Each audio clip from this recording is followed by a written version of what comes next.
आंध्र प्रदेश के एक विशाल जंगल में आदिवासियों का एक समूह रहता है। कई सालों से ये आदिवासी इसी जंगल में रह रहे हैं। जंगल ही इनके लिए सब कुछ है। पर अचानक से जंगल के बीचों बीच एक मॉल बनने का काम शुरू होता है और सभी आदिवासियों को जंगल खाली करने के लिए कहा जाता है। सभी लोग ध्यान से सुनो, यहाँ पर एक मॉल बनने जा रहा है, इसीलिए सभी को ये जंगल खाली करना पड़ेगा। पर ये जंगल तो हमारा घर है, हम अपने घर को छोड़कर कहाँ जाएंगे? वो सब मैं नहीं जानता, जहाँ जाना है जाओ, पर जंगल को खाली कर दो। ऐसे कैसे खाली कर दे? ये हमारे पूर्वजों की धरोहर है। अगर प्यार से नहीं माने तो मुझे जोर जबरदस्ती करके खाली करवाना पड़ेगा। सरकार का ऑर्डर है, सबको मानना ही पड़ेगा, नहीं तो तुम सबको इसके लिए सजा भुगतनी पड़ेगी। ठेकेदार तो सभी आदिवासियों को जंगल खाली करने के लिए कहकर चला जाता है, पर उसकी इस बात से सारे आदिवासी बहुत परेशान हो जाते हैं। किसी को भी समझ में नहीं आ रहा था कि वो जाएं तो जाएं कहां। आखिर वो कई पीढ़ियों से इसी जंगल में रह रहे थे। क्या ये देश हमारा नहीं है जो हमें अपने ही घर से निकाला जा रहा है और सरकार कुछ भी नहीं कर रही? सरकार ही तो हमें घर से बेघर कर रही है। अब इससे ज्यादा हम सरकार से और क्या उम्मीद कर सकते हैं? कई दिन बीत गए पर आदिवासियों ने जंगल खाली नहीं किया। तब ठेकेदार गुस्से में आता है और धमकी देता है, तुम लोग ऐसे नहीं मानोगे। लातों के भूत कभी बातों से नहीं मानते, अब मुझे ही कुछ करना पड़ेगा। ठेकेदार शहर से एक जेसीबी मशीन लेकर आता है और उस मशीन से जंगल के सारे पेड़ उखाड़ने लगता है, जिससे आदिवासियों के घर टूट जाते हैं। ये कैसे बेरहम लोग हैं, सभी के घर तोड़ दिए, अब हम लोग कहाँ जाएंगे? वैसे भी ठंड का मौसम शुरू हो रहा है और इस मौसम में खुले में रहना कितना मुश्किल है। ये लोग क्या जाने कि ठंड के मौसम में बाहर सोने में क्या परेशानी होती है। सभी आदिवासियों के घर टूट जाने से सब लोग बेघर हो जाते हैं और सभी लोग जंगल से पहाड़ की तरफ निकल जाते हैं। पहाड़ पर बर्फ गिरने से ठंड ज्यादा बढ़ जाती है, जिससे आदिवासी लोग और उनके बच्चे बीमार पड़ने लगते हैं। इस ठंड में तो हम लोग बहुत बीमार पड़ जाएंगे। जल्दी से अपने लिए घर बनाना पड़ेगा, नहीं तो हमारे बच्चों की हालत बहुत खराब हो जाएगी। हम लोग तो बस पेड़ों के नीचे घर बनाना जानते हैं, इस पहाड़ पर घर कैसे बनाएंगे? लगता है अब हमें अपने कुल देवता की मदद लेनी ही पड़ेगी, वही अब हमें इस समस्या से निकाल सकते हैं। अब सारा आदिवासी समुदाय मिलकर अपने कुल देवता की पूजा करने लगता है। इनके कुल देवता शुतुरमुर्ग हैं और इनके पास शुतुरमुर्ग की एक बहुत बड़ी मूर्ति भी है। सारा समुदाय जहाँ भी रहता है, ये लोग इस मूर्ति को साथ ले जाते हैं। हे कुल देवता, हमारी मदद कीजिए, हम सभी लोग बेघर हो चुके हैं। हे कुल देवता, हमें रहने के लिए घर दीजिए, हमारे बच्चे पहाड़ों की इस ठंड में बीमार पड़ रहे हैं। हर आदिवासी मन ही मन में सच्चे दिल से अपने कुल देवता को याद करने लगा और उनसे मदद मांगने लगा।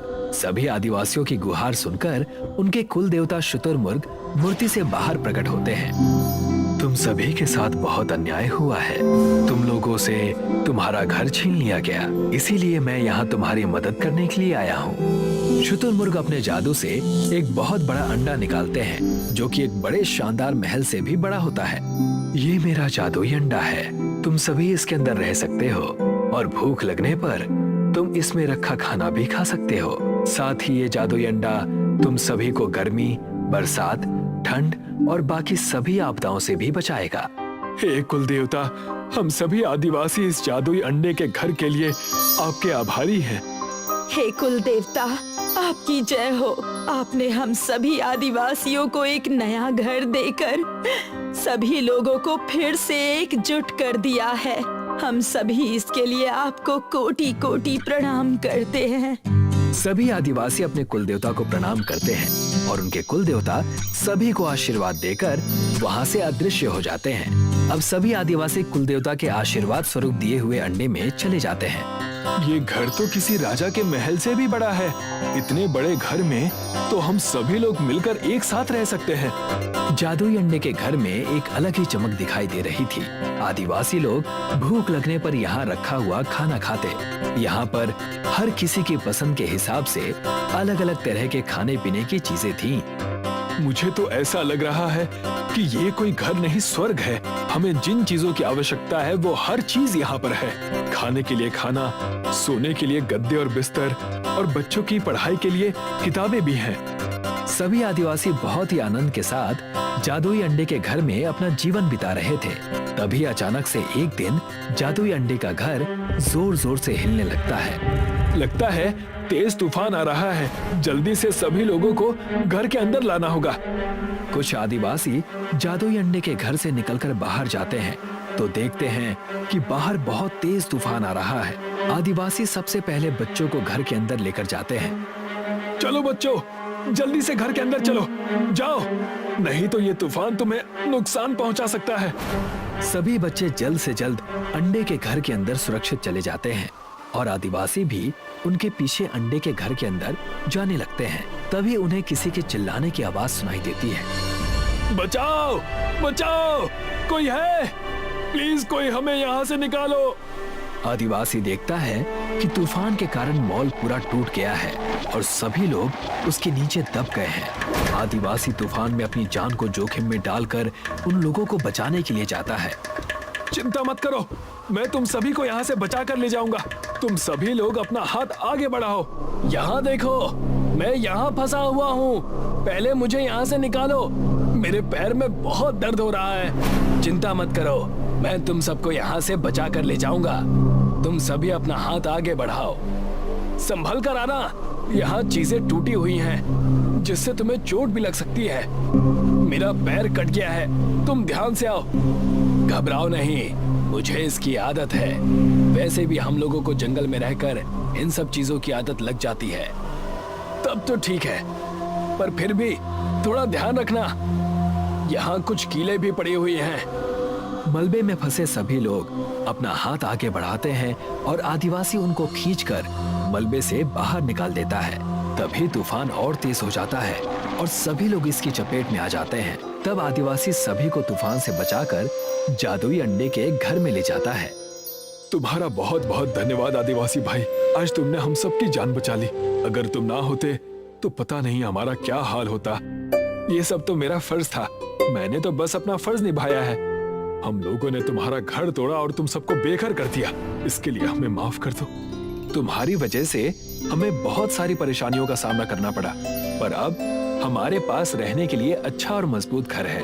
पर एक बात का हमेशा ध्यान रखना कि चाहे इंसान हो या जानवर, उसको उसके घर से बेघर कभी मत करना। तूफान के थम जाने के बाद मॉल में काम करने वाले सभी लोग अपने अपने घर चले जाते हैं और क्योंकि अब तूफान से मॉल टूट गया था, इसीलिए सभी आदिवासी मिलकर उस जगह पर फिर से पेड़ लगाना शुरू करते हैं।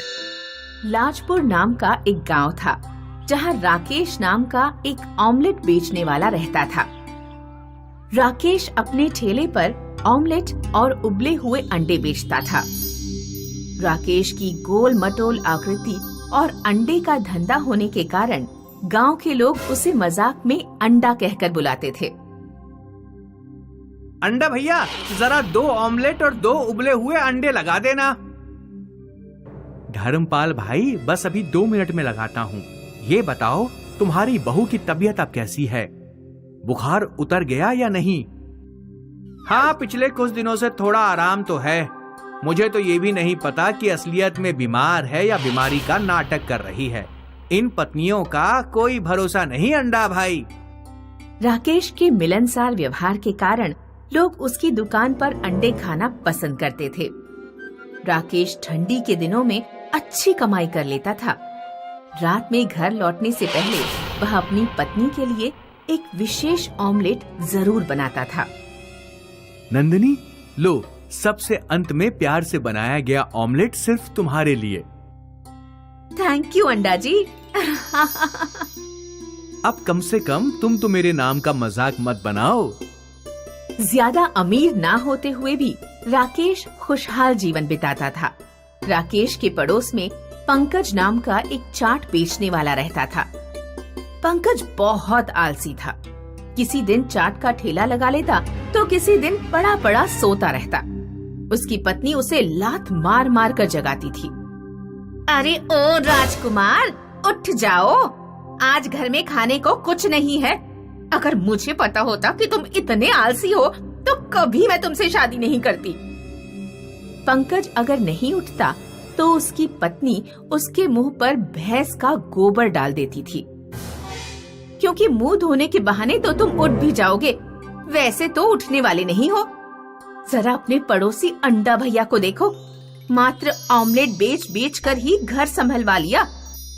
हमारा घर अभी भी वैसा ही खस्ता हाल है। अभी जब बरसात आएगी तो लिंटर टपकने लगेगा, फिर तुम्हें ही पानी के नीचे सुलाऊंगी। पंकज राकेश के सामने ही अपना चाट का ठेला खड़ा करता है। वह चाट बनाने के लिए 3-4 दिन पुराने बचे हुए छोले का इस्तेमाल करता। चाट में बहुत बुरी महक आ रही है, इसका स्वाद भी खट्टा लग रहा है। तुमने ही तो खट्टी खटाई डालने को कहा था, अब चाट खट्टी नहीं तो क्या मीठी लगेगी? मैं नहीं खा रहा इस चाट को, इससे अच्छा तो अंडा भैया की ऑमलेट खा लेता हूँ। पंकज के खराब माल और अकड़ू स्वभाव के कारण ग्राहक उसके ठेले पर रुकते ही नहीं थे। वे उसका ठेला छोड़कर राकेश की दुकान पर अंडे खाने चले जाते। एक रात पंकज जब घर पहुंचा तो उसकी पत्नी बोली, आज 2-4 रुपए कमाए या नहीं? मुझे पैसे दो, सब्जी लेकर आनी है। इतनी रात बीत गई और तुमने अभी तक खाना ही नहीं बनाया, मेरा लौटने का इंतजार कर रही हो।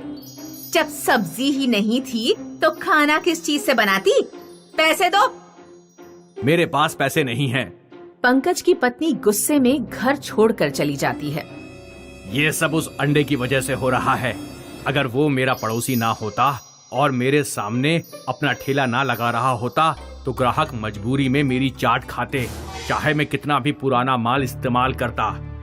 अंडे के धंधे का कचूमर निकालना पड़ेगा।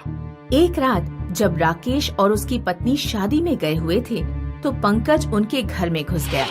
उसने राकेश के घर पर रखे सैकड़ों अंडे के ट्रे ठेले पर रखे और पूरा ठेला पहाड़ी पर ले जाकर सीधे खाई में फेंक दिया।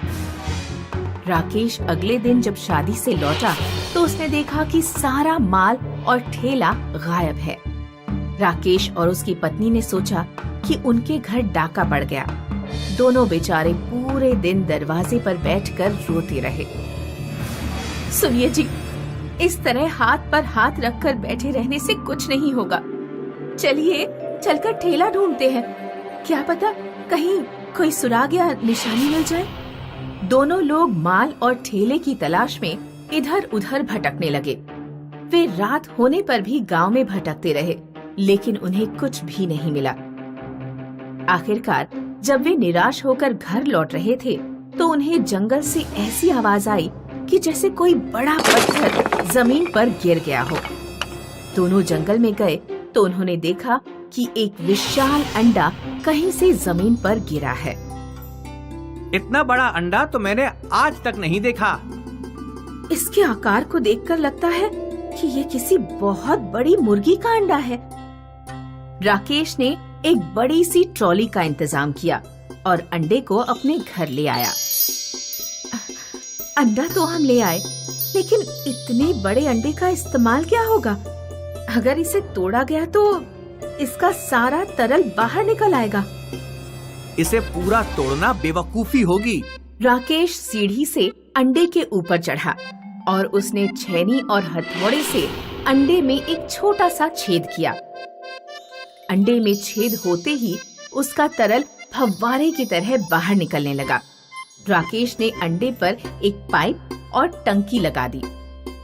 पाइप और टंकी के सहारे से अंडे का तरल जरूरत के हिसाब से बाहर निकाला जा सकता था। राकेश ने दोबारा अपना धंधा शुरू किया। दूर दूर गांव के लोग इतने बड़े अंडे का ऑमलेट खाने के लिए आने लगे।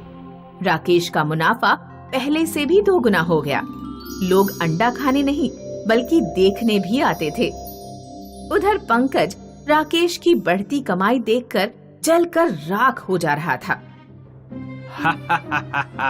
बड़ा अंडा, इसे भी खाई में फेंक दूंगा। राकेश और उसकी पत्नी सुबह अधियारे ही उठ जाते थे। एक दिन पंकज उनके घर कुछ सुबह सुबह पहुंच गया। उसने राकेश और उसकी पत्नी पर बेहोश करने वाला स्प्रे छिड़क दिया। राकेश और उसकी पत्नी बेहोश होकर गिर गए। फिर पंकज ट्रैक्टर और ट्रॉली से विशाल अंडे को पहाड़ी पर ले गया। इतने बड़े अंडे को खाई में फेंकने से पहले इसे कुल्हाड़ी से फोड़कर देखूंगा। इसे फोड़ने में बहुत मजा आएगा। पंकज ने जोर से अंडे में कुल्हाड़ी मारी। अंडे से पानी का इतना तेज प्रेशर निकला कि पंकज के पांव जमीन पर टिके नहीं रह सके और वह खाई में गिरकर मर गया। रेगिस्तान के पास कनिष्कपुर नाम का एक गांव था। गांव में भयानक गर्मी पड़ती थी और पानी की बहुत किल्लत थी। पूरे गांव में सिर्फ एक ट्यूबवेल था, जिस पर सुबह शाम सिर्फ 2 घंटे के लिए पानी आया करता था। इसलिए ट्यूबवेल पर पानी की लंबी लाइन रहती थी। गांव में मुरारी नाम का एक डबल रोटी बेचने वाला रहता था। उसे सुबह सुबह गांव में डबल रोटी बेचने जाना होता था, इसलिए वह ट्यूबवेल पर हमेशा देरी से पहुंचता और उसे लंबी लाइन के सबसे आखिर में लगना पड़ता।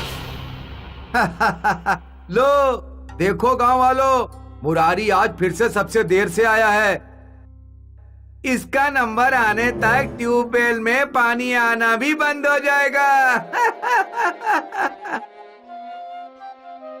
एक दिन गांव में कहीं दूर से चलता हुआ एक बूढ़ा आदमी आया।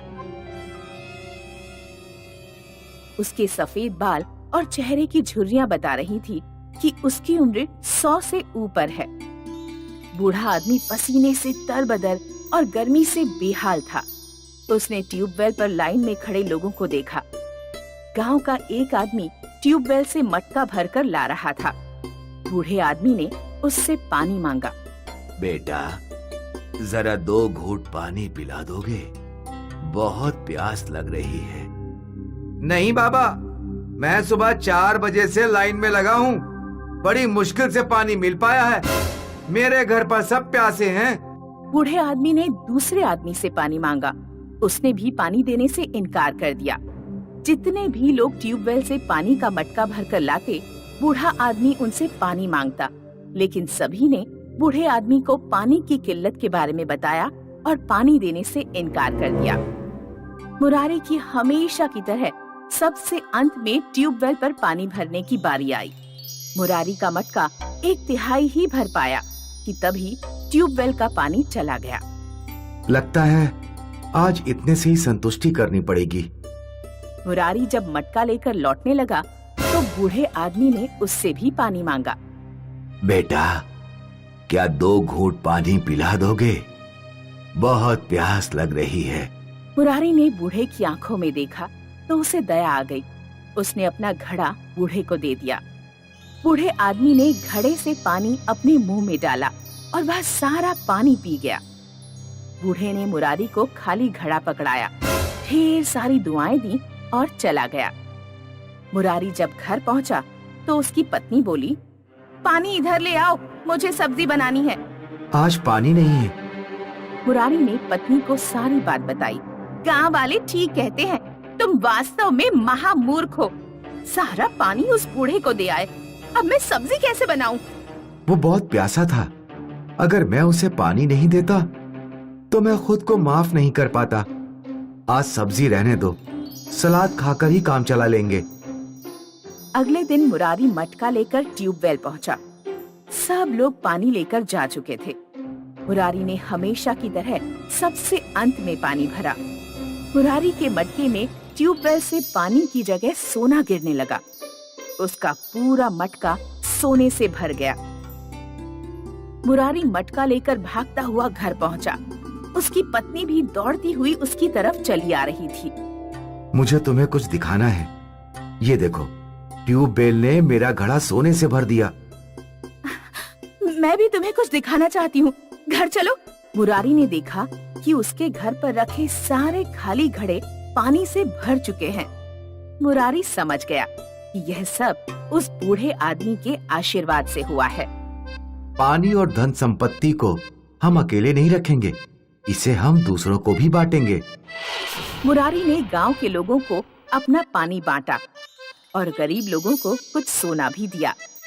गांव के मुखिया को जब ये बात पता लगी कि ट्यूबवेल सोना दे रहा है, मुरारी सबसे अंत में मटका भरता है, इसलिए शायद ट्यूबवेल उसे सोना देता है। मैं भी अपना पानी सबसे अंत में भरूंगा। मुखिया सुबह अंधेरे ही लाइन पर लग गया। अरे मुखिया जी, आज आप लाइन में क्यों लगे हैं? आपको तो बिना लाइन में लगे पानी भरने का अधिकार है। जाइए और पानी ले आइए। नहीं, आज से मैं भी लाइन में लगकर ही पानी लूंगा। लगातार 4 घंटे खड़े रहने के कारण मुखिया के पैर दर्द करने लगे, लेकिन सोना पाने के लिए वह खड़ा रहा। अंत में जब उसने अपना मटका भरा तो ट्यूबवेल से उसके मटके में सिर्फ कुछ बूंद पानी गिरा।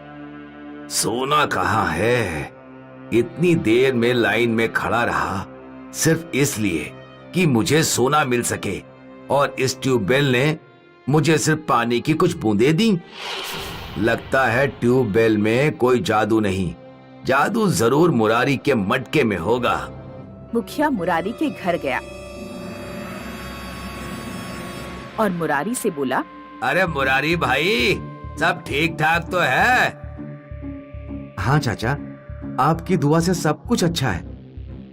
मुझे जरा कुछ देर के लिए वो मटका दे दोगे जिसमें तुम ट्यूबवेल से पानी भर कर लाते हो? हाँ हाँ चाचा, क्यों नहीं। निर्मला, जरा मटका ले आना। मुखिया इस बार मुरारी का मटका लेकर ट्यूबवेल पर पहुंचा। उसने मटका भरा, लेकिन अब भी ट्यूबवेल से सोना नहीं निकला। मुखिया ने गुस्से से मटका जमीन पर पटक कर तोड़ दिया और ट्यूबवेल भी तोड़ने लगा। गांव के एक आदमी ने ये सब देखा और वह शोर मचाने लगा। अरे गांव वालों सुनो, लगता है हमारा मुखिया पागल हो गया है। वो ट्यूबवेल तोड़ रहा है। अगर ट्यूबवेल टूट गया तो हम सब प्यास से मर जाएंगे। गांव वाले ट्यूबवेल पर पहुंच गए और उन्होंने मुखिया को पकड़कर ट्यूबवेल से दूर कर दिया। मुझे सोना चाहिए, सोना। इस ट्यूबवेल ने मुरारी को सोना दिया है, तो मुझे भी सोना जरूर मिलना चाहिए। आखिर मैं इस गांव का मुखिया हूँ। मुखिया जी, मुझे ट्यूबवेल ने सोना नहीं दिया। ये सब तो एक बूढ़े आदमी के आशीर्वाद से हुआ है, जिसे मैंने पानी पिलाया था। मुखिया जी, आज से आप हमारे मुखिया नहीं हैं। हम सब अपनी सहमति से मुरारी को गांव का मुखिया चुनते हैं। इस तरह सिर्फ एक अच्छा काम करने के कारण मुरारी की पूरी जिंदगी बदल गई और वह खुशहाल जीवन बिताने लगा। बालवीर की उम्र 55 साल हो चुकी थी और उसके तीनों बेटे अब जवान हो चुके थे, पर तीनों के पास कोई भी काम धंधा नहीं था। बालवीर सोचता है कि वो अपने बेटों को अपनी संपत्ति बांटने के बजाय उनको कोई काम दे, ताकि वो मेहनत करना सीख सकें। बेटा, अब मैं बूढ़ा हो रहा हूँ, इसीलिए मैं चाहता हूँ कि तुम तीनों को कोई व्यवसाय सौंप दो, ताकि तुम अपने अपने पैरों पर खड़े हो सको। बालवीर की ये बात सुनकर उसके 2 बेटे खुश हो गए कि पिताजी उनको व्यवसाय चुनकर दे रहे हैं, पर सबसे बड़ा बेटा अधिवीर इस बात से सहमत नहीं था। ये क्या पिताजी, जब आपके पास इतनी संपत्ति है तो हम लोगों को कोई काम करने की क्या जरूरत है? आप अपनी संपत्ति हम सब में बराबर बांट दीजिए और बात खत्म कीजिए। नहीं, मैं ऐसा हरगिज नहीं करने वाला। अगर मैं तुम्हें सारी संपत्ति बांट दूंगा तो तुम लोग कभी मेहनत करना नहीं सीखोगे, और वैसे भी दूसरे की कमाई का कब तक खाते रहोगे? कभी ना कभी तो खुद का काम करना ही पड़ेगा। ठीक है, जब आपने सोच ही लिया है तो बता दीजिए कि आप हमसे कौन सा व्यवसाय कराना चाहते हैं। मैं तुम तीनों को 20-20 मुर्गियां खरीद कर दूंगा और तुम मुर्गी पालन करोगे। ये बात सुनकर अधिवीर और भी उदास हो गया। वो समझ रहा था कि उसके पिताजी ने उसके लिए कोई कारखाना बनाने की सोची होगी। इस काम में तो मेहनत ही मेहनत है, कोई ऐसा काम दे दीजिए जो आसानी से हो सके। मेहनत वाला काम है, इसीलिए तो मैंने ये काम चुना है। तुम सबकी उम्र 30 साल के ऊपर हो चुकी है, पर अभी तक तुम लोग बेरोजगार हो। मुर्गी फार्म चलाने से कम मेहनत करना तो सीखोगे। अब बालवीर अपने तीनों बेटों में से हर एक को 20 मुर्गियां खरीद कर देता है और सबको मुर्गियां रखने के लिए एक एक लोहे की जाली भी देता है। लगता है पिताजी का दिमाग इस बुढ़ापे में काम करना बंद कर रहा है। अच्छा खासा तीनों को संपत्ति का बराबर हिस्सा दे देते तो क्या बिगड़ जाता। पता नहीं कहां से ये आफत सर पर खड़ी करके दे दी। अधिवीर बुरे मन से मुर्गियों और लोहे की जाली लेता है और खाना खाने के लिए चला जाता है। आज तो खाना खाकर जल्दी सो जाऊंगा, कल से तो मुर्गियों की सेवा में ही लगना पड़ेगा। अधिवीर खुद तो खाना खाकर सो जाता है, पर वो अपनी मुर्गियों को दाना डालना भूल जाता है और उसकी मुर्गियां पूरी रात भूखी रहती हैं। अगली सुबह भी वो देर से उठता है। उठ जा बेटा, तेरी मुर्गियों ने तो चिल्ला चिल्ला कर सारा घर सिर पर उठा लिया है। उनको कुछ दाना पानी दे दे, नहीं तो चिल्ला चिल्ला कर मेरे कान खराब कर देंगी। जाकर देखता हूँ कि क्या बात हो गई है। अधिवीर जाली के पास पहुँचता है तो देखता है कि मुर्गियां भूख से फड़फड़ा रही हैं। वो उनके लिए कुछ दाना लाता है। भूखे होने की वजह से मुर्गियां वो दाना फटाफट चुगती हैं।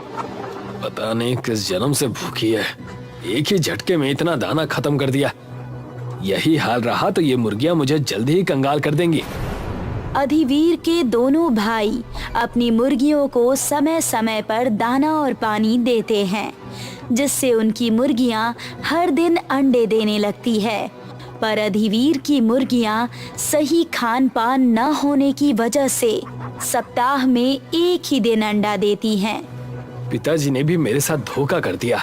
हर दिन अंडा देने वाली मुर्गियां छोटे भाइयों को दे दी और ये एक हफ्ते में अंडा देने वाली मुर्गियां मेरे सर पर रख दी। क्या करूंगा मैं इनका? अब अधिवीर के दोनों छोटे भाई अपनी मुर्गियों के अंडे बेचने लगे, जिससे दोनों भाई हर दिन पैसे कमाने लगे। ये देखकर उनकी माँ भी बहुत खुश हो गई।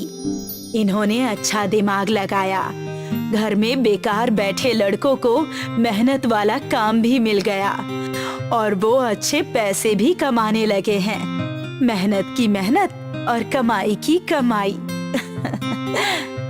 दोनों भाई जल्दी ही अंडे बेचकर खूब पैसे कमा रहे थे, पर अधिवीर के पास हफ्ते में ही अंडे जमा हो पाते थे। वो दोनों भाइयों की सफलता को देखकर जलने लगा।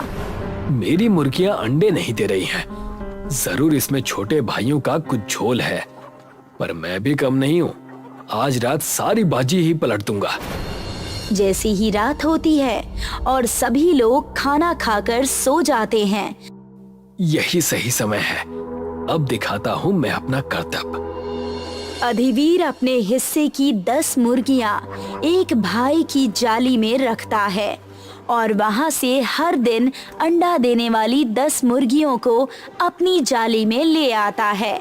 साथ ही अपनी दूसरी 10 मुर्गियां दूसरे भाई की जाली में रखता है और वहां से भी 10 मुर्गियों को अपनी जाली में रख लेता है। ये हो गई मुर्गियों की अदला बदली। वैसे भी सभी मुर्गियां एक ही रंग की हैं। किसी को क्या पता चलेगा कि मैंने मुर्गियां बदली है। मुर्गियों की अदला बदली करने के बाद अधिवीर अपने कमरे में जाता है। अगली सुबह वो देर से उठता है। अब से तो मैं भी हर दिन अंडा गिनूंगा और बाजार में अंडे बेचकर अच्छे पैसे कमाऊंगा। अधिवीर की चुराई हुई मुर्गियों को समय पर खाने की आदत थी और दाना न मिलने की वजह से वो लोहे की जाली को ही चुगने लगी, जिससे वो लोहे के अंडे देती हैं। जब अधिवीर जाली के पास जाता है तो लोहे के अंडे देखकर वो हैरान हो जाता है। ये क्या?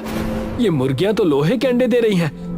लगता है मेरे दोनों भाई लोहे के अंडे बेचकर ही इतने पैसे कमा रहे हैं। अधिवीर के दिमाग में एक विचार आता है कि वो इन लोहे के अंडों को लुहार के पास बेचेगा और वो लुहार से बात करने के लिए उसके पास जाता है। कैसे हो लुहार भाई? जैसा पहले था वैसा ही हूँ। काम धाम कुछ चल नहीं रहा है, कैसा होऊंगा? लगता है तुम थोड़े गुस्से में हो, पर मैं अभी तुम्हारा गुस्सा शांत किए देता हूँ। मेरे पास ऐसी चीज है जिससे तुम और मैं दोनों अच्छे पैसे कमा सकते हैं। बात को जलेबी की तरह घुमा कर मत बोलो। क्या चीज है, साफ साफ कहो।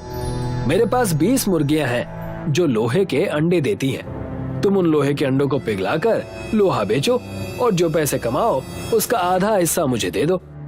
सुबह सुबह मैं ही मिला था बेवकूफ बनाने के लिए। भला ऐसी भी कोई मुर्गी होती है जो लोहे का अंडा देती हो? हाँ, मेरी मुर्गियां देती हैं। क्या तुम्हें मेरी बात पर यकीन नहीं है? नहीं, हरगिज नहीं। और तुम अभी यहाँ से निकल जाओ। एक तो मेरा काम ठीक से नहीं चल रहा, ऊपर से तुम सुबह सुबह मेरा दिमाग खा रहे हो। देखो, मैं झूठ नहीं कह रहा हूँ। मेरे पास सच में 20 मुर्गियां हैं जो कि लोहे के अंडे देती हैं। तुम्हें यकीन दिलाने के लिए मैं कोई भी शर्त लगाने के लिए तैयार हूँ। बोलो, जो भी तुम कहो मुझे मंजूर है। अगर ये बात सच नहीं हुई तो तुम शर्त में अपनी 20 मुर्गियां हार जाओगे। क्या तुम्हें मेरी शर्त मंजूर है? हाँ, खुशी खुशी मंजूर है। पर ये सब मैं खुद अपनी आंखों के सामने देखूंगा। तुम अपनी मुर्गियां यहाँ लेकर आओ। अगर वो लोहे के अंडे देंगी तो मैं उन्हें अच्छी कीमत में खरीद लूंगा, और अगर ऐसा नहीं हुआ तो सारी मुर्गियां शर्त के मुताबिक मेरी हो जाएंगी। ठीक है, मैं अभी मुर्गियां लेकर आता हूँ। अधिवीर अपने घर जाता है और वहाँ से अपनी सारी मुर्गियाँ लेकर आता है। लुहार इन मुर्गियों को अपने यहाँ एक जाली में रख लेता है। मुर्गियों को भूख लगी है, इसलिए वो आवाज करने लगती हैं। भूख से चिल्ला रही हैं, इनके लिए कुछ दाना लाना होगा। लुहार दुकान पर जाता है और वहाँ से मुर्गियों के लिए दाना लाता है और जाली में डाल देता है। भूखी होने की वजह से मुर्गियाँ सारा दाना चुग लेती हैं। लगता है तुम इन्हें खाना नहीं खिलाते हो। देखो, भूख से कैसे सारा दाना चुग लिया। अधिवीर अब मुर्गियों के अंडे देने का इंतजार करने लगा। कुछ देर में मुर्गियों ने अंडा दे दिया। लो भाई, जाओ जाकर लोहे के अंडे उठा लो। लुहार जाली के पास जाता है और देखता है कि सभी मुर्गियों ने लोहे के बजाय बाकी मुर्गियों के जैसे ही सादे अंडे दिए हैं। ये तो लोहे के अंडे नहीं है। अब तो बेटा तुम अपनी मुर्गियां भी शर्त में हार गए हो। ये कैसे हो सकता है? कल ही तो इन्होंने लोहे के अंडे दिए थे। आपको यकीन नहीं है तो मेरे घर पर चलकर देख लीजिए। मुझे कहीं नहीं जाना। अब तुम यहाँ से जाओ और इन मुर्गियों को हमेशा के लिए भूल जाओ। अब ये मेरी हो चुकी हैं। मुर्गियाँ चले जाने की वजह से अधिवीर बहुत दुखी हो गया, क्योंकि ये सब उसके लालच और आलसीपन की वजह से हुआ था। वो घर आता है तो देखता है कि उसने जो मुर्गियाँ अपने भाइयों की जाली में रखी थी, वे सभी अब हर दिन अंडे दे रही हैं। तेरी सारी मुर्गियाँ कहाँ चली गई? और ये जाली किसने काटी है? सारा लोहा कुतर दिया है। अधिवीर ध्यान से जाली को देखता है तो उसको समझ आता है कि ये जाली मुर्गियों ने भूख से कुतर डाली थी। उसको अपनी गलती का एहसास होता है और वो सारी बात अपने पिताजी को बताता है। मुझे माफ कर दीजिए पिताजी। अब से मैं कभी भी लालच नहीं करूंगा, साथ ही कड़ी मेहनत करूंगा। पिताजी उसको माफ कर देते हैं और उसे नई मुर्गियां खरीद कर देते हैं, जिन्हें वो अब मेहनत करके पालता है। ठाकुर साहब ने अपनी बेटी माला की शादी में बहुत सारा दहेज दिया था, क्योंकि उनकी बेटी दिमाग से थोड़ी कमजोर थी। वो भले ही शरीर से बड़ी थी, पर दिमाग से बिल्कुल बच्ची थी। देखो पिताजी, मैंने शादी कर ली। आपने कहा था ना शादी करूंगी तो मुझे आइसक्रीम खिलाओगे, तो कहाँ है मेरी आइसक्रीम? रामू, ठाकुर का नौकर ढेर सारी आइसक्रीम लेकर वहाँ आया और दुल्हन सभी के सामने आइसक्रीम खाने लगी। ये देखकर सुमित्रा के तो होश उड़ गए। पैसों के लिए ये शादी है, कुछ दिन तो झेलना पड़ेगा। एक आध साल बाद ठाकुर जी को बोल दूंगी उनकी बेटी शादी के लायक ही नहीं है और वो अपनी बेटी को ले जाएंगे। मुझे पैसे लौटाने भी नहीं पड़ेंगे। ब्रिजेश अपनी माँ का लाडला था। जैसा माँ बोलती वो करते जाता था। खैर, ब्रिजेश और माला की शादी को 6 महीने बीत गए और अब सुमित्रा ने अपना खेल शुरू किया। वो माला को सुनाने लगी। क्या पता किस मनहूस घड़ी में मैंने ब्रिजेश का ब्याह इस मन बुद्धि से करवाया था। ये लड़की शरीर से तो बड़ी है पर है बिल्कुल बच्ची, ना खुद समझती है ना समझाने से समझती है। अब भगवान ही मेरी इच्छा पूरी कर सकता है। कौन सी इच्छा? पोता पोती को देखने की। तुझे तो पता ही नहीं कि बच्चे कैसे देते हैं। अब आप ही बता दो ना सासू माँ, बच्चे कैसे आते हैं? हे भगवान, अब मैं समझाऊं? ये सब सुनने से पहले तो उठा लेता भगवान, उठा ले मुझे। अरे बताओ ना सासू माँ, बच्चे कहाँ से आते हैं? बाजार में मिलते हैं, जा खरीद ला। बस इतना ही ना? मैं अब भी बाजार जाती हूँ और आते आते एक बच्चा खरीद लाऊंगी। माला ने अपनी अलमारी से सोने के सिक्कों की पोटली उठा ली और बच्चा खरीदने के लिए निकल पड़ी। वो बाजार पहुंची। यहाँ बच्चे कहाँ मिलते होंगे? एक काम करती हूँ, किसी को पूछ लेती हूँ। माला वहाँ खड़ी एक औरत के पास गई। अरे दीदी, यहाँ बच्चे कहाँ मिलते हैं? किसके बच्चे? किसके क्या? इंसान के बच्चे। इंसान के बच्चे? तू क्या करेगी उनका? मुझे इंसान के बच्चे खरीदने हैं। क्या पागल हो गई है क्या? भाग यहाँ से। पता नहीं कहाँ कहाँ से पागल आ जाते हैं। निकल वरना पीट पीट कर तेरा बुरा हाल कर दूंगी। भाग यहाँ से। उस औरत ने माला को पागल समझकर भगा दिया। माला आगे बढ़ी। आगे उसने देखा कि एक दुकान पर गाय का बछड़ा और बकरे के बच्चे थे। माला उस दुकानदार के पास गई। भैया, क्या तुम इंसान के बच्चे भी बेचते हो? नहीं नहीं, ये क्या बकवास कर रही हो? तुम निकलो निकलो यहाँ से। माला जिस भी दुकान में जाती, लोग उसे धिक्कार के भगा देते। माला को एक ठग ने देख लिया। लगता है ये औरत बिल्कुल पागल है, लेकिन इसके शरीर पर इतने सारे सोने हैं, जरूर पैसे वाले घर की होगी। मैं इसे बेवकूफ बनाकर इसके सारे पैसे लूट लेता हूँ। ठग ने अपना रूप बदला और एक साधु का भेष धारण कर लिया और माला के पास आ गया। अलौक निरंजन, अलौक निरंजन, अलौक निरंजन, अलौक निरंजन। पुत्री, तुम्हें एक बच्चा चाहिए ना? हाँ बाबा, क्या आप मुझे बच्चा दे सकते हो? हाँ, मेरे पीछे आओ। माला उस साधु के पीछे चलने लगी। साधु माला को अपने साथ जंगल की ओर ले गया। जंगल में वो एक बड़े से पेड़ के नीचे बैठ गया। अरे बाबा, आप मुझे बच्चा देने वाले थे ना? हाँ पुत्री, पर बच्चा खरीदने के लिए तुम्हारे पास पैसे हैं क्या? हाँ है ना, मेरे पास पोटली भर के सोने के सिक्के हैं। माला ने साधु को सोने के सिक्कों की पोटली दिखाई, जो देखकर उसकी आंखें चौंधिया गई। बस इतना सोना? मेरे पास तो इतना ही है। इतने में तो बस इंसान का अंडा आएगा। मुझे चलेगा, अंडा फोड़कर बच्चा निकलेगा ना? हाँ, पर इंतजार करना होगा। ठीक है, चलेगा। तुम यहीं रुको, मैं इंसान का अंडा लेकर आता हूँ। वो ठग साधु पेड़ के पीछे गया। बड़े से पेड़ के पीछे उसने पहले से तरबूज को सफेद रंग देके रखा था। वो ठग सफेद तरबूज को लेके उठा लाया और उसने वो सफेद तरबूज माला को दे दिया। इतना बड़ा अंडा? हाँ, इंसान का अंडा है, ये बड़ा तो होगा ही ना। हाँ, ये लीजिए। माला ने उस साधु को सोने के सिक्कों की पोटली दे दी और अंडा लेकर चलने लगी। संभल कर जाना, रास्ते में अंडा गिरा मत देना। मैं ध्यान से जाऊंगी। माला वहाँ से निकल गई। अब मेरा भी बच्चा होगा। ये इंसान का अंडा फूटेगा और इसमें से एक बच्चा पैदा होगा। वो बच्चा लड़का होगा या लड़की, चाहे जो भी हो, वो मेरा बच्चा होगा और सासू माँ की इच्छा भी पूरी हो जाएगी। रास्ते में माला को एक बड़ा मंदिर दिखा। इस अंडे को भी भगवान के दर्शन करवा देती हूँ, भगवान की इस पर कृपा रहेगी। ये सोचकर माला अंडे को मंदिर के अंदर ले गई। उसने भगवान की मूर्ति के सामने वो अंडा रख दिया। भगवान जी, मुझे भी एक बच्चा चाहिए जो मेरे साथ हमेशा रहे।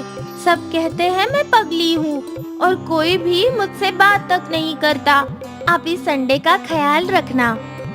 माला अंडे को वही छोड़कर प्रसाद खाने चली गई। उसके जाते ही कुछ चमत्कार हुआ और भगवान जी की मूर्ति से एक रोशनी निकली और उस सफेद तरबूज पर पड़ी। कुछ देर बाद माला वहाँ लौटी और वो अपना अंडा उठाकर अपने घर की ओर चल पड़ी। सासू माँ, मैं इंसान का अंडा ले आई। अब मेरा भी बच्चा होगा जो आपको दादी बोलेगा। अरे बेवकूफ, ये क्या ले आई? भला इंसान का अंडा होता है क्या?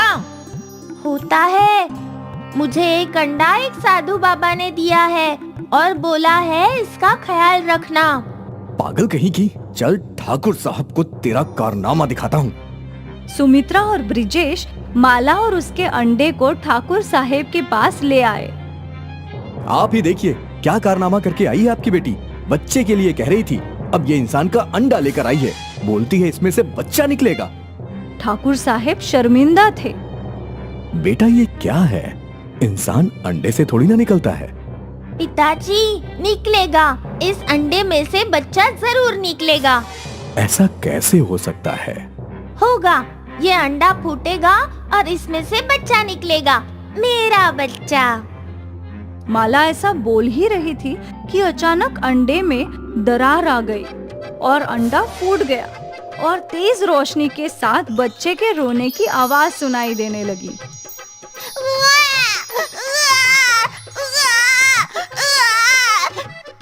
सभी लोग दंग रह गए। उस अंडे के अंदर सच में एक बच्चा था। मेरा बच्चा! देखो पिताजी, मेरा बच्चा! मैंने कहा था ना, मेरा बच्चा अंडा फोड़कर बाहर निकलेगा। देखो। ठाकुर साहब, ब्रिजेश, सुमित्रा और बाकी सभी लोगों को अपनी आंखों देखी पर यकीन ही नहीं हो रहा था। ये भगवान का चमत्कार ही था कि अंडे से बच्चा निकला था। माला को वो बच्चा भगवान जी ने उपहार स्वरूप दिया था, उसके अकेलेपन को खत्म करने के लिए। अंडे से बच्चा निकलना असंभव था, पर जो खुद लोगों ने देखा उसे अनदेखा करना भी असंभव था। आखिर लोगों ने मान ही लिया कि इंसान का अंडा भी होता है। बालवीर की उम्र 55 साल हो चुकी थी और उसके तीनों बेटे अब जवान हो चुके थे, पर तीनों के पास कोई भी काम धंधा नहीं था। बालवीर सोचता है कि वो अपने बेटों को अपनी संपत्ति बांटने के बजाय उनको कोई काम दे ताकि वो मेहनत करना सीख सकें।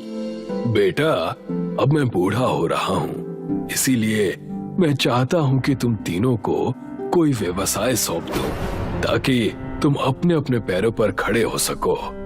बालवीर की ये बात सुनकर उसके दो बेटे खुश हो गए कि पिताजी उनको व्यवसाय चुनकर दे रहे हैं, पर सबसे बड़ा बेटा अधिवीर इस बात से सहमत नहीं था। ये क्या पिताजी, जब आपके पास इतनी संपत्ति है तो हम लोगों को कोई काम करने की क्या जरूरत है? आप अपनी संपत्ति हम सब में बराबर बांट दीजिए और बात खत्म कीजिए। नहीं, मैं ऐसा हरगिज नहीं करने वाला।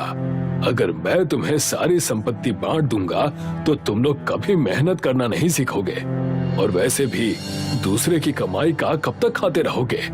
कभी ना कभी तो खुद का काम करना ही पड़ेगा। ठीक है, जब आपने सोच ही लिया है तो बता दीजिए कि आप हमसे कौन सा व्यवसाय कराना चाहते हैं। मैं तुम तीनों को 20-20 मुर्गियां खरीद कर दूंगा और तुम मुर्गी पालन करोगे। ये बात सुनकर अधिवीर और भी उदास हो गया। वो समझ रहा था कि उसके पिताजी ने उसके लिए कोई कारखाना बनाने की सोची होगी। इस काम में तो मेहनत ही मेहनत है, कोई ऐसा काम दे दीजिए जो आसानी से हो सके। मेहनत वाला काम है, इसीलिए तो मैंने ये काम चुना है। तुम सबकी उम्र 30 साल के ऊपर हो चुकी है पर अभी तक तुम लोग बेरोजगार हो। मुर्गी फार्म चलाने से कम मेहनत करना तो सीखोगे। अब बालवीर अपने तीनों बेटों में से हर एक को 20 मुर्गियां खरीद कर देता है और सबको मुर्गियां रखने के लिए एक एक लोहे की जाली भी देता है। लगता है पिताजी का दिमाग इस बुढ़ापे में काम करना बंद कर रहा है। अच्छा खासा तीनों को संपत्ति का बराबर हिस्सा दे देते तो क्या बिगड़ जाता। पता नहीं कहां से ये आफत सर पर खड़ी करके दे दी। अधिवीर बुरे मन से मुर्गियों और लोहे की जाली लेता है और खाना खाने के लिए चला जाता है। आज तो खाना खाकर जल्दी सो जाऊंगा, कल से तो मुर्गियों की सेवा में ही लगना पड़ेगा। अधिवीर खुद तो खाना खाकर सो जाता है, पर वो अपनी मुर्गियों को दाना डालना भूल जाता है और उसकी मुर्गियां पूरी रात भूखी रहती हैं। अगली सुबह भी वो देर से उठता है। उठ जा बेटा, तेरी मुर्गियों ने तो चिल्ला चिल्ला कर सारा घर सिर पर उठा लिया है। उनको कुछ दाना पानी दे दे, नहीं तो चिल्ला चिल्ला कर मेरे कान खराब कर देंगी। जाकर देखता हूँ कि क्या बात हो गई है। अधिवीर जाली के पास पहुँचता है तो देखता है कि मुर्गियां भूख से फड़फड़ा रही हैं। वो उनके लिए कुछ दाना लाता है। भूखे होने की वजह से मुर्गियां वो दाना फटाफट चुगती हैं। पता नहीं किस जन्म से भूखी है, एक ही झटके में इतना दाना खत्म कर दिया। यही हाल रहा तो ये मुर्गियां मुझे जल्दी ही कंगाल कर देंगी। अधिवीर के दोनों भाई अपनी मुर्गियों को समय समय पर दाना और पानी देते हैं, जिससे उनकी मुर्गियां हर दिन अंडे देने लगती है। पर अधिवीर की मुर्गियां सही खान पान न होने की वजह से सप्ताह में एक ही दिन अंडा देती हैं। पिताजी ने भी मेरे साथ धोखा कर दिया। हर दिन अंडा देने वाली मुर्गियां छोटे भाइयों को दे दी और ये एक हफ्ते में अंडा देने वाली मुर्गियां मेरे सर पर रख दी। क्या करूंगा मैं इनका? अब अधिवीर के दोनों छोटे भाई अपनी मुर्गियों के अंडे बेचने लगे, जिससे दोनों भाई हर दिन पैसे कमाने लगे। ये देखकर उनकी माँ भी बहुत खुश हो गई। इन्होंने अच्छा दिमाग लगाया। घर में बेकार बैठे लड़कों को मेहनत वाला काम भी मिल गया और वो अच्छे पैसे भी कमाने लगे हैं। मेहनत की मेहनत और कमाई की कमाई। दोनों भाई जल्दी ही अंडे बेचकर खूब पैसे कमा रहे थे, पर अधिवीर के पास हफ्ते में ही अंडे जमा हो पाते थे। वो दोनों भाइयों की सफलता को देखकर जलने लगा। मेरी मुर्गियां अंडे नहीं दे रही हैं। जरूर इसमें छोटे भाइयों का कुछ झोल है, पर मैं भी कम नहीं हूँ। आज रात सारी बाजी ही पलट दूंगा। जैसी ही रात होती है और सभी लोग खाना खाकर सो जाते हैं, यही सही समय है। अब दिखाता हूँ मैं अपना कर्तव्य। अधिवीर अपने हिस्से की 10 मुर्गियां एक भाई की जाली में रखता है और वहां से हर दिन अंडा देने वाली 10 मुर्गियों को अपनी जाली में ले आता है। साथ ही अपनी दूसरी 10 मुर्गियां दूसरे भाई की जाली में रखता है और वहां से भी 10 मुर्गियों को अपनी जाली में रख लेता है। ये हो गई मुर्गियों की अदला बदली। वैसे भी सभी मुर्गियां एक ही रंग की हैं। किसी को क्या पता चलेगा कि मैंने मुर्गियां बदली है। मुर्गियों की अदला बदली करने के बाद अधिवीर अपने कमरे में जाता है। अगली सुबह वो देर से उठता है। अब से तो मैं भी हर दिन अंडा गिनूंगा और बाजार में अंडे बेचकर अच्छे पैसे कमाऊंगा। अधिवीर की चुराई हुई मुर्गियों को समय पर खाने की आदत थी और दाना न मिलने की वजह से वो लोहे की जाली को ही चुगने लगी, जिससे वो लोहे के अंडे देती है। जब अधिवीर जाली के पास जाता है तो लोहे के अंडे देखकर वो हैरान हो जाता है। ये क्या? ये मुर्गियां तो लोहे के अंडे दे रही हैं। लगता है मेरे दोनों भाई लोहे के अंडे बेचकर ही इतने पैसे कमा रहे हैं। अधिवीर के दिमाग में एक विचार आता है कि वो इन लोहे के अंडों को लुहार के पास बेचेगा और वो लुहार से बात करने के लिए उसके पास जाता है। कैसे हो लुहार भाई? जैसा पहले था वैसा ही हूँ। काम धाम कुछ चल नहीं रहा है, कैसा होऊंगा? लगता है तुम थोड़े गुस्से में हो, पर मैं अभी तुम्हारा गुस्सा शांत किए देता हूँ। मेरे पास ऐसी चीज है जिससे तुम और मैं दोनों अच्छे पैसे कमा सकते हैं। बात को जलेबी की तरह घुमाकर मत बोलो। क्या चीज है, साफ साफ कहो। मेरे पास 20 मुर्गियां हैं जो लोहे के अंडे देती हैं। तुम उन लोहे के अंडों को पिघलाकर लोहा बेचो और जो पैसे कमाओ उसका आधा हिस्सा मुझे दे दो। सुबह सुबह मैं ही मिला था बेवकूफ बनाने के लिए। भला ऐसी भी कोई मुर्गी होती है जो लोहे का अंडा देती हो? हाँ, मेरी मुर्गियां देती हैं। क्या तुम्हें मेरी बात पर यकीन नहीं है? नहीं, हरगिज नहीं। और तुम अभी यहाँ से निकल जाओ। एक तो मेरा काम ठीक से नहीं चल रहा, ऊपर से तुम सुबह सुबह मेरा दिमाग खा रहे हो। देखो, मैं झूठ नहीं कह रहा हूँ। मेरे पास सच में 20 मुर्गियां हैं जो कि लोहे के अंडे देती हैं। तुम्हें यकीन दिलाने के लिए मैं कोई भी शर्त लगाने के लिए तैयार हूँ।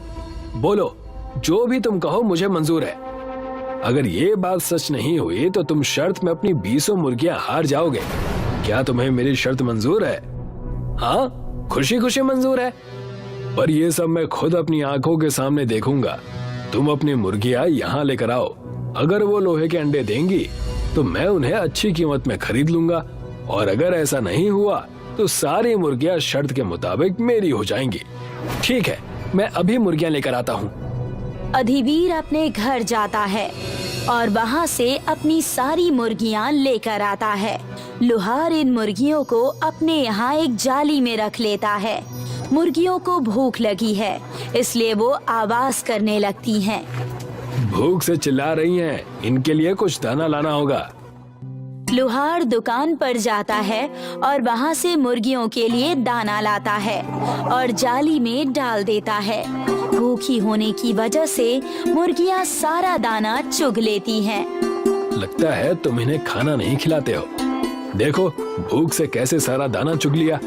अधिवीर अब मुर्गियों के अंडे देने का इंतजार करने लगा। कुछ देर में मुर्गियों ने अंडा दे दिया। लो भाई, जाओ जाकर लोहे के अंडे उठा लो। लुहार जाली के पास जाता है और देखता है कि सभी मुर्गियों ने लोहे के बजाय बाकी मुर्गियों के जैसे ही सादे अंडे दिए हैं। ये तो लोहे के अंडे नहीं है। अब तो बेटा तुम अपनी मुर्गियां भी शर्त में हार गए हो। ये कैसे हो सकता है? कल ही तो इन्होंने लोहे के अंडे दिए थे। आपको यकीन नहीं है तो मेरे घर पर चलकर देख लीजिए। मुझे कहीं नहीं जाना। अब तुम यहाँ से जाओ और इन मुर्गियों को हमेशा के लिए भूल जाओ। अब ये मेरी हो चुकी हैं। मुर्गियाँ चले जाने की वजह से अधिवीर बहुत दुखी हो गया, क्योंकि ये सब उसके लालच और आलसीपन की वजह से हुआ था।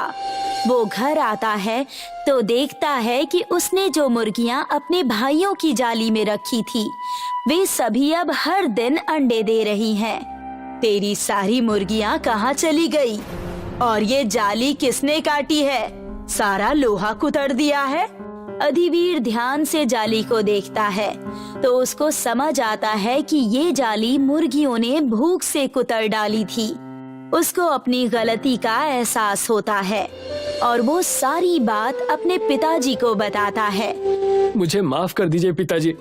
अब से मैं कभी भी लालच नहीं करूंगा, साथ ही कड़ी मेहनत करूंगा। पिताजी उसको माफ कर देते हैं और उसे नई मुर्गियाँ खरीद कर देते हैं, जिन्हें वो अब मेहनत करके पालता है।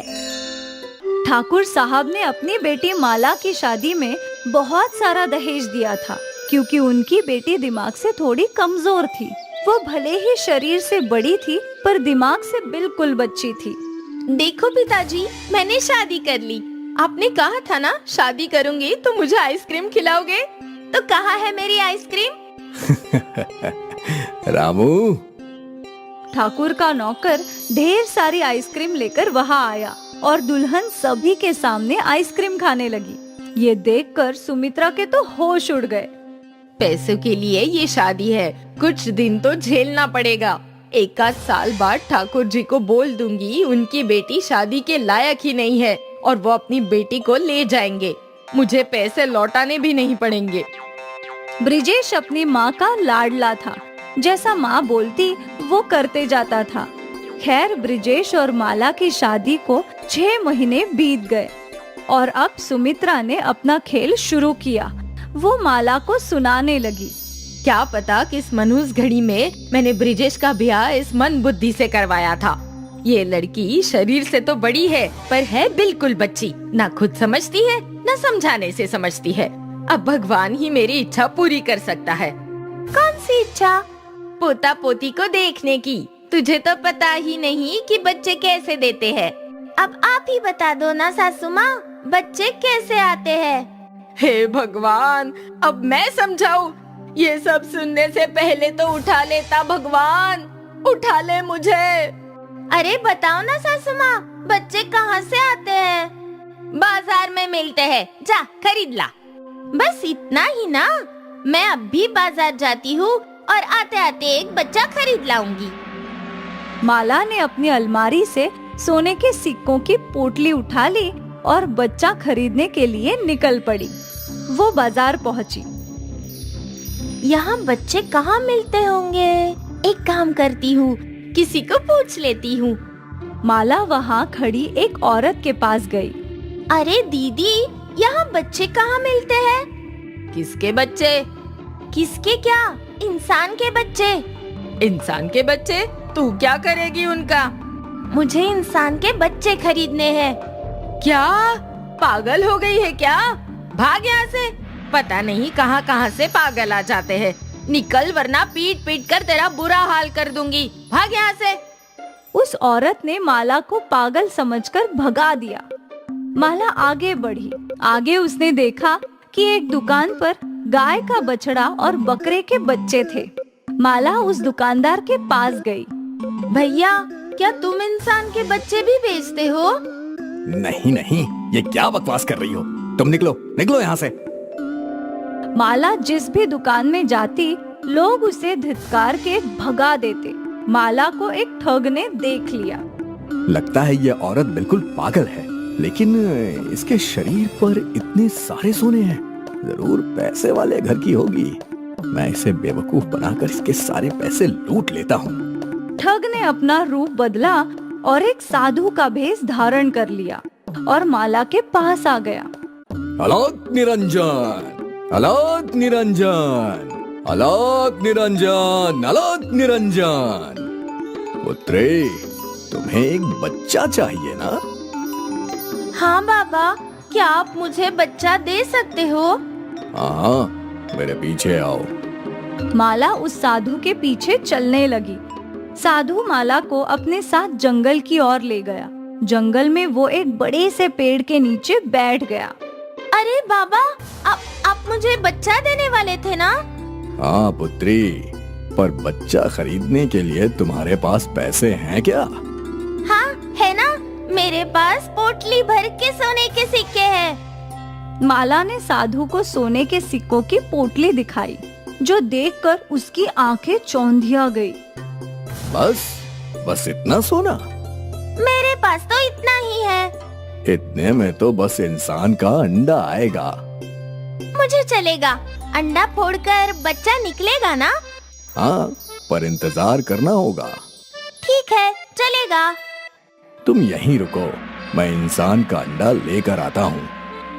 वो ठग साधु पेड़ के पीछे गया। बड़े से पेड़ के पीछे उसने पहले से तरबूज को सफेद रंग देके रखा था। वो ठग सफेद तरबूज को लेके उठा लाया और उसने वो सफेद तरबूज माला को दे दिया। इतना बड़ा अंडा? हाँ, इंसान का अंडा है, ये बड़ा तो होगा ही ना। हाँ, ये लीजिए। माला ने उस साधु को सोने के सिक्कों की पोटली दे दी और अंडा लेकर चलने लगी। संभल कर जाना, रास्ते में अंडा गिरा मत देना। मैं ध्यान से जाऊंगी। माला वहाँ से निकल गई। अब मेरा भी बच्चा होगा। ये इंसान का अंडा फूटेगा और इसमें से एक बच्चा पैदा होगा। वो बच्चा लड़का होगा या लड़की, चाहे जो भी हो, वो मेरा बच्चा होगा और सासू माँ की इच्छा भी पूरी हो जाएगी। रास्ते में माला को एक बड़ा मंदिर दिखा। इस संडे को भी भगवान के दर्शन करवा देती हूँ। भगवान की इस पर कृपा रहेगी। ये सोचकर माला अंडे को मंदिर के अंदर ले गई। उसने भगवान की मूर्ति के सामने वो अंडा रख दिया। भगवान जी, मुझे भी एक बच्चा चाहिए जो मेरे साथ हमेशा रहे। सब कहते हैं मैं पगली हूँ और कोई भी मुझसे बात तक नहीं करता। आप इस